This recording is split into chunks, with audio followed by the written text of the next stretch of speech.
নমস্কার সবাইকে, আমার চ্যানেলে তোমাদেরকে আরও একবার স্বাগত আরেকটা নতুন ব্লগে, ভাইফোঁটা স্পেশাল ব্লগে তোমাদেরকে অনেক অনেক ওয়েলকাম। আজকে হচ্ছে ভাইফোঁটা 3 নভেম্বর। ভিডিওর ইন্ট্রোটাই শ্যুট করা হয়নি, তাই ভাবলাম ছাদ থেকে এসে ব্লগের স্টার্টিংটা এখান থেকে স্টার্ট করি। এইদিকে আমি এই থালাটাকেও সাজিয়ে দিয়েছিলাম ধান দুব্বো, আর আমাদের না পান সুপুরিটা প্রথমে হাতে দিতে হয়। সব কিছু রেডি করে চন্দন বেটে একদম রেডি করে দিয়েছিলাম, আর মিষ্টি থালাটাও সাজিয়ে দিয়েছিলাম কারণ বড় মামাও এসে গিয়েছিল।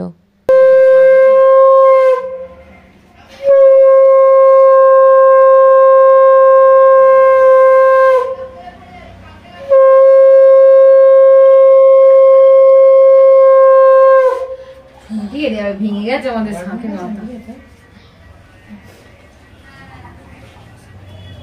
তুমি আমার ভাইরা এখনো কেউ রেডি হয়নি, মানে আমার ভাইয়ের এখনো স্নান হয়নি আর বাকিরা কেউ আসেনি, তাই ভাবলাম রান্নার কাজটা একটু এগিয়ে রাখি। পায়েসটা তো আমার ডিপার্টমেন্টই থাকে, এটা আমিই করি। আর এদিকে চিকেনটাও ম্যারিনেট করে নিয়েছিলাম, আর কিছু গোটা মশলা দিকে ড্রাই রোস্ট করতে বসিয়ে দিয়েছি, যতটা কাজ এগিয়ে রাখা যায় আর কি। আর সেটা করতে করতে এদিকে দাদা এসে গেছিলো, তাই মা মিষ্টি থালাটা সাজিয়েই দিয়েছিল। দাদার একটু তাড়া ছিল, তাই জন্য আমি ভাবলাম দাদাকে বেশি ওয়েট না করে ভাইফোঁটাটাকে দিয়েই নিই।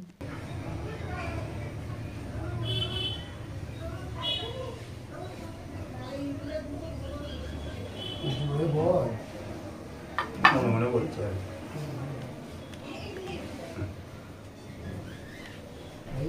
বলছি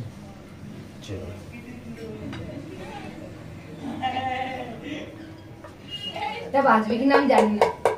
ধুয়ে নিয়েছি কেন? অনেকগুলো বছর পরে এবছর আমরা ভাইফোঁটায় মোটামুটি সবাই এক জায়গায় হতে পেরেছিলাম। দাদাও বাইরে থাকে, ছুটি পায় না, আর আমার ভাইও ছুটি পায় না, ও তখন কাজের জন্য কলকাতায় থাকে। বাট রবিবার পড়ার জন্য সবাই মোটামুটি আমরা এক জায়গায় হতে পেরেছিলাম। আর ভাই এসেছিলো বলে বোনও এসেছিলো, তাই জন্য এবছর ভাইফোঁটার ফিলটা ছিল সেই ছোট্টবেলার দিনের ভাইফোঁটার দিনগুলোর মতন। সারা বছরে সবার সাথে সবার মোটামুটি দেখা হয়, কিন্তু ভাইফোঁটার দিনে ভাই বোনেরা এক জায়গায় না হলে না মনটা ভীষণই খারাপ লাগে। আর আমার তো ভীষণ রাগ হয়। আমি ভাইকে এবছর বলেছিলাম তোকে ফোনই করব না। প্রতি বছর বলি, ও কোনো বছরই কাজের জন্য আসতে পারে না। রাগ হলেও বুঝে নিই যে ঠিক আছে, কাজের জায়গা সেটা তো আগে দেখতে হবে।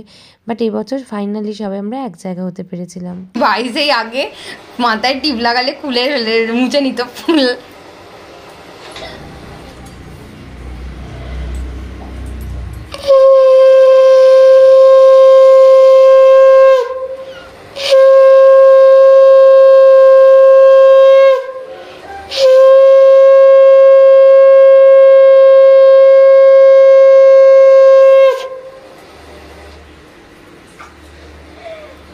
আমার ব্যথা হয়ে গেল ফোন দিয়ে দিয়ে।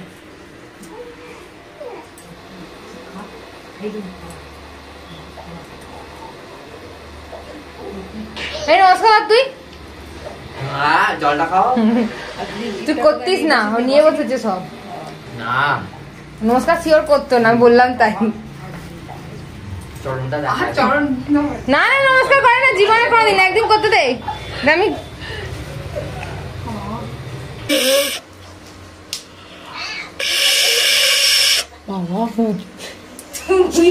ছেড়ে দে, আমি লাস্টে বাজিয়ে দেবো।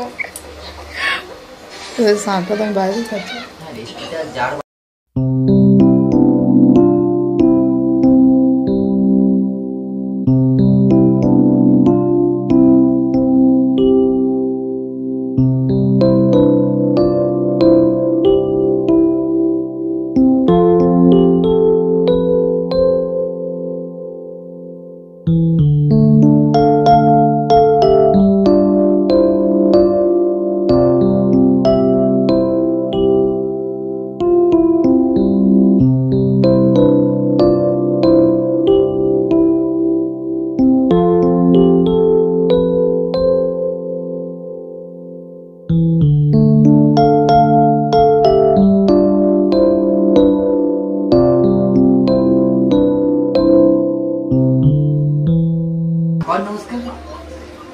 নিজে করেছেন না, এখন ওই জন্য ওকে জোর করছে। না নমস্কার না হয় একদিনের বড় ভুল। বাবা তুই করি আগে নমস্কার করতে একটু ডায়লগ দিস না। এই আগে করতো এখন ভুলে গেছে। এখন তো অকেশনই পড়ে না, ভাই তো এত বছর পরে এলো। এখন তো বড় হয়ে গেছে এবারে আগে তুই বড় একটু ছোট হাতে ছিল। নে, আমি পুরোকে দিয়ে দিই, তারপরে ইয়ে করবো, নাহলে আমি না এলে হাত পাবো না দিদি। হ্যাঁ, হ্যাঁ। বাবা হচ্ছে।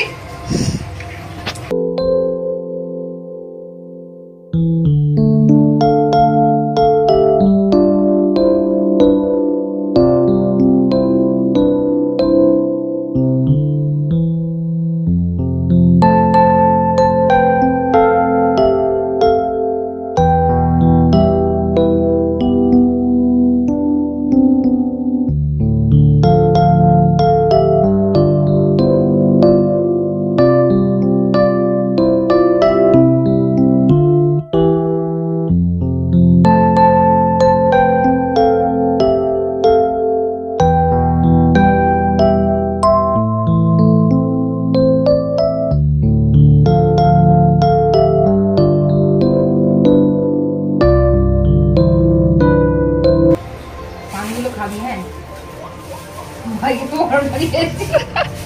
ও প্রদীপ দিলাম না। আমি আবার রসগোল্লা দিয়েছিলাম, ঝরঝর রস বাবা।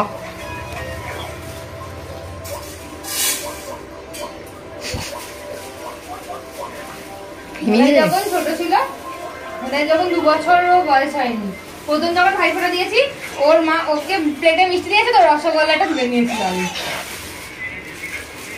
দিদি পা দেখা। তারপরে কর নমস্কারটা। ভাইফোঁটা বসানোর নিয়মটা হচ্ছে পূর্ব দিক করে, মানে ভাইদের পূর্ব দিক করে মুখ করে বসলে নাকি ভাইফোঁটা দেওয়ার ব্যাপারটা শুভ, মানে থাকে না নিয়ম। তো আমার এটা খুব ভালো করে জানা নেই, আর মাও সেভাবে কোনোদিনও বলেনি, কিন্তু এই দাদা প্রত্যেক বছর এসে বলে যে পূর্ব দিকে মুখ করে বসতে হয়, আর নিজেও সেরকমভাবেই বসে। বাট এই বছর ব্যাকগ্রাউন্ডে একটু ডেকোরেশন করেছিলাম সকালবেলা, ওই কিছু আর্টিফিশিয়াল ফ্লাওয়ার্স দিয়ে, আর ভাই আম পাতা দিয়ে একটু ডেকোরেশন করে দিয়েছিল, তো সেই কারণে এবছর আর পূর্ব দিক করে বসা হয়নি, সেগুলো নিয়েই আলোচনা চলছিল। এই দিকটা উল্টো ব্যাগ কোথায় এই পেনটা? প্রদীপের জন্য ওই দিকে একটু ঘুরিয়ে দে। লেজেন্ডারি সুপার সাজিয়েছে না এখন?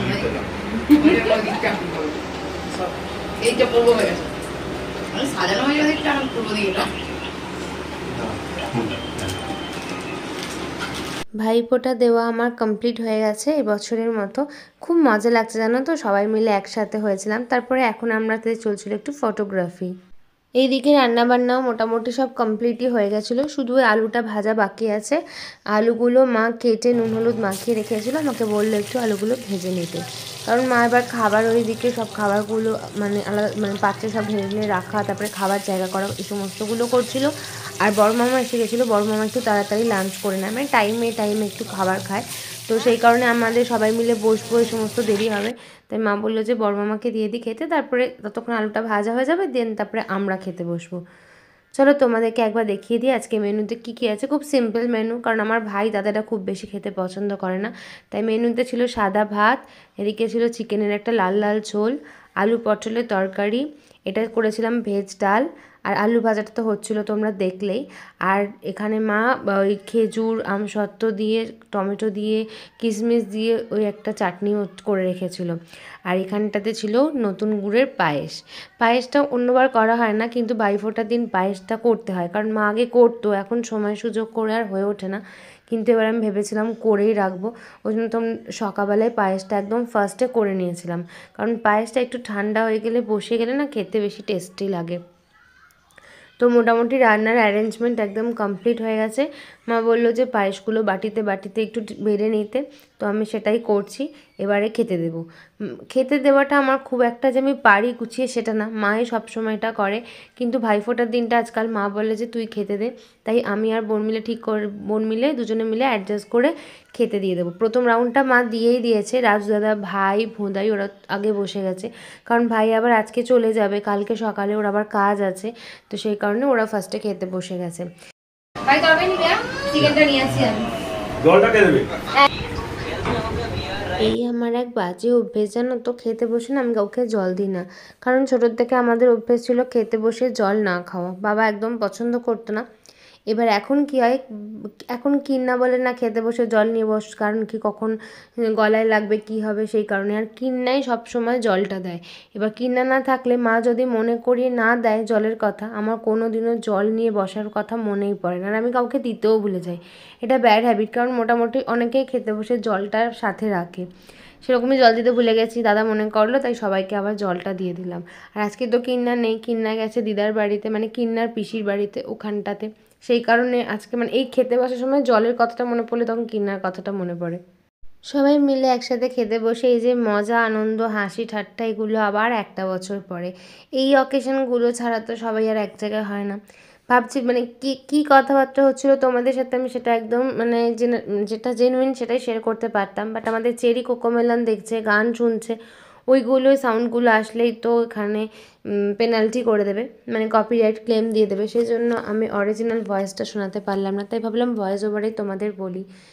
তো সেটাই আর কি, যে সবাই এক জায়গায় হলে না সময়গুলো কত তাড়াতাড়ি কেটে যায় সেটা বোঝাই যায় না, ঠিক সেই দিনটা আমাদের তাই হয়েছিল। আর যতক্ষণ খেয়েছিলাম খেয়ে নিয়েছি। ওইটুকুও ঢুকে যাবে কেনে কেউ মাংস খায়নি, পটল আরে এখন জল লাগবে ওই জল খাবে না, খাইতে জল খাবে না। রাখতে না হবে কিছু করাচ্ছে রাতে না কি বলে এত লাগছে। আগে তো ভাই এক গাল করে ভাত খেতে এক গাল করে জল খেতে, এখন না জলই খায় না খাওয়া মানে জল খাওয়া। Hello, good afternoon. এই যে আমাদের ফার্স্ট পর্বে খাওয়া দাওয়া হয়ে গেছে, একজন এখন বিদায় নিচ্ছে, আর আমরা এখানে তুলছিলাম সেলফি। ব্যাকগ্রাউন্ড নাকটা পেরে যাবে দেখবি। কত ফোন আছে বুড়ো দেওয়া তো। আচ্ছা, এখন প্রায় 3টে, আমাদের ভাইফোঁটা দেওয়া কমপ্লিট হয়ে গেছে, লাঞ্চও অলমোস্ট সবার হয়ে গেছে, মা আমি বোন বাকি আছে। আর এই যে চেরি এসছে, বোন এসছে, আমাদের এখনো খাওয়া হয়নি, চেরি খাওয়া হয়ে গেছে, আমরা এখন খাবো। তো চলো বাকি সময়টা সাথে থাকো, দেখতে থাকো, আশা করছি আজকে ব্লগটাও তোমাদের খুব বেশি ভালো লাগবে। আর এই হচ্ছে আমার আজকে আউটফিট, এই শাড়িটা মা দিয়ে ভাই দিয়েছে মাকে, আমি পরে নিয়েছি সকালবেলা। তো চলো সারা সময়টা সাথে থাকো, দেখতে থাকো, আশা করছি আজকে ব্লগটা তোমাদের খুব ভালো লাগবে। আর এই যে আমাদের বড় গেস্ট আজকে এসেছে, চেরি গেস্ট। এখন ওই সন্ধে প্রায় 6:30 মতন বাজে। ঘুম থেকে উঠে ভাবলাম যে একটুখানি চা বানাতে হবে, কারণ চা ছাড়া তো এনার্জি পাওয়া যায় না, আর আজকে প্রচুর পরিশ্রম হয়ে গেছে, তাই এনার্জি দেওয়ার জন্য চাটা একদম ম্যান্ডেটরি। আমাদের এখানে এখন গিফট ওপেনিং চলছে।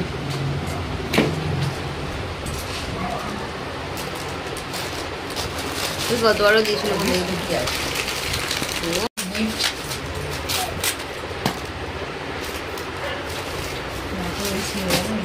যাহারে ছেলেটা মেরেছে, এবারে ঘরে মনে প্যাকিং ওই জন্য এত হারে শাড়ি তো বাড়িতেই প্যাকিং করবে।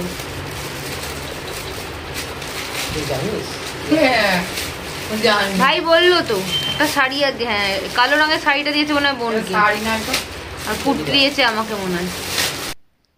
এই জামাটা ভাই আমাকে দিয়েছে ভাইফোঁটায়, খুব আমার পছন্দ হয়েছে, ব্ল্যাক আমার অলওয়েজ পছন্দেরই রং একটা, আর ভীষণ সুন্দর হয়েছে, খুব পছন্দ হয়েছে। প্যান্ট কই প্যান্ট হবে নি, প্যান্টটা ভালো চলো কালো রং ভালো দেখতে, আমার ভালো লাগে, কালো নয় গ্রে গ্রে মতো, কালো মানুষ ডিপ কালার পরলেই ভালো লাগে, ভালো হচ্ছে আমার। ভালো লাগবে। এবার এখন বোনের গিফট আনপ্যাকিং হচ্ছে, প্রথমে বেরিয়েছে চকলেট, ও বললোই তো 3টে কালারের শাড়ি নিয়েছে, পিঙ্কটা ওনার সুনিতা নিয়েছে, না ওর বোনকে দিয়েছে, আর মেরুনটা মাকে দিয়েছে, মায়েরটা আমি উদ্বোধন করে দিয়েছি, আর বোনকে দিয়েছে ব্ল্যাকটা। মা আবার বলছে ওকে দিতে, বলছে না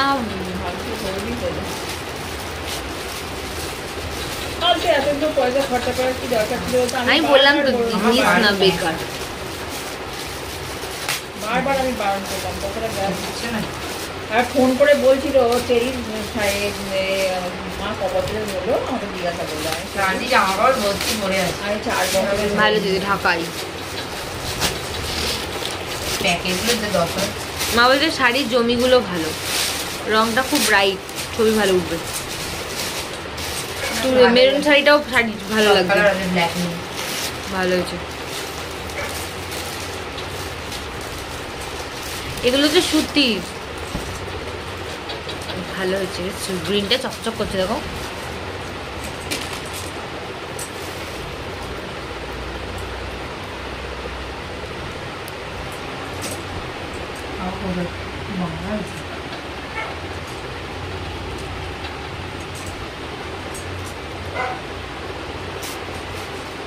গ্রিন কালার দিয়ে রেড দিয়ে পড়তে হবে, ভালো হয়েছে দেখতে, ভালো হয়েছে দেখতে বিষয়টা। হঠাৎ করেই বেরোনোর একটু প্ল্যান হয়েছে, তাই আমি ঝট করে রেডি হয়ে নিয়েছি। আর এদিকে আমাদের চেরিবাবু দেখো একদম রেডি হয়ে গেছে। এবার আমরা একটু বেরোবো, একটু দরকার আছে, আর্জেন্সিও আছে, তাই ভাবলাম একটু বেরোই। বেরিয়ে টোটোও পেয়ে গিয়েছিলাম। আর চেরিবাবুকে মাথায় ঢাকনা করে দেওয়া হয়েছে, কারণ ওয়েদার চেঞ্জ হচ্ছে না, এই সময় বাচ্চাদের খুব ঠান্ডা লেগে যায়। আর আমাদের চেরি তো সবসময় এইসব দিকে একদম ফার্স্ট থাকে। তো রাস্তায় বেরিয়ে দেখলাম যে কালী ঠাকুরের বিসর্জন বেরিয়েছে, তাই আমরা টোটোওয়ালাকে বললাম যে একটু দাদা দাঁড়াও, আমরা একটু বিসর্জনটা দেখে নিই। অ্যাকচুয়ালি চেরি বায়না করছিল দেখবে বলে, কারণ বাচ্চাদের তো জানোই এই সমস্ত জিনিসগুলো কতটা ইন্টারেস্টিং লাগে। আর এইটা দেখতে দেখতে না আমার একটাই কথা মাথায় আসছিল যে আরেক মায়ের বিদায়ের মধ্যে দিয়ে যেন আরেক মায়ের আগমনের প্রস্তুতি। হ্যাঁ, এটাই আমার শহরে হয়। কিন্তু আমরা যারা চন্দননগরে থাকি, যখন শারদ উৎসব, কালী পুজো সব শেষ হয়ে যায়, তখন মা জগদ্ধাত্রীর আগমনের জন্য সমস্ত মানে শহরের ছোটো গলি থেকে বড় গলি, ছোটো রাস্তা থেকে বড় রাস্তা একটু একটু করে সেজে ওঠে। আর সেই সেজে ওঠা যে আনন্দটা, সেটা বোধহয় আমরাই ফিল করতে পারি। তারপর বাড়ি এসে চেঞ্জ করে ডিনার কমপ্লিট করে চলে এসেছিলাম ছাদে, কারণ গাছগুলো আমার জল দিতে হতো। আর কালকে বিকেল থেকে প্রায় জল দেওয়াই হয়নি বলা যেতে পারে, কারণ এতটাই বিজি ছিলাম আজকের এই প্রোগ্রামটার জন্য। তো সেই কারণে গাছগুলোকে একদমই জল দেওয়া হয়নি। বাট রোদ্দুরটা খুব একটা চড়া ছিল না বলে গাছগুলোর সেরকম কোনো প্রবলেম হয়নি। বাট আজকে জল না দিলে কালকে গাছগুলোর অনেকটা প্রবলেম হয়ে যাবে। তো সেই কারণে ভাবলাম যে না, যতই ক্লান্তি থাকুক না কেন, গাছগুলো আমায় জল দিতেই হবে। আর অনেক দিন আমার ছাদ বাগানের আপডেটস তোমাদের সাথে শেয়ার করা হয়নি। আমার ছাদ বাগানে অনেক নতুন নতুন মেম্বার অ্যাড হয়েছে। খুব তাড়াতাড়ি একটা ভিডিও নিয়ে আসবো, যেখানে সমস্ত নতুন নতুন আপডেট তোমাদের সাথে শেয়ার করব। আজকের এই ভিডিওটাকে এখানেই শেষ করছি। ভাইফোঁটা স্পেশাল ভিডিওটা তোমাদের কেমন লাগলো অবশ্যই আমাকে কিন্তু কমেন্টস করে জানিও। আর যদি ভালো লেগে থাকে একটা লাইক করে দিও। যারা চ্যানেলটা এখনও সাবস্ক্রাইব করোনি, সাবস্ক্রাইব করে দিও। আর যারা ফেসবুক পেজ থেকে দেখছো, পেজটাকে ফলো করে রেখো। আর আরও নতুন নতুন ভিডিও নিয়ে খুব তাড়াতাড়ি তোমাদের সাথে দেখা হচ্ছে। ততদিন সবাই খুব ভালো থেকো, সুস্থ থেকো, সাবধানে থেকো। আজকের মতন টাটা, গুড নাইট।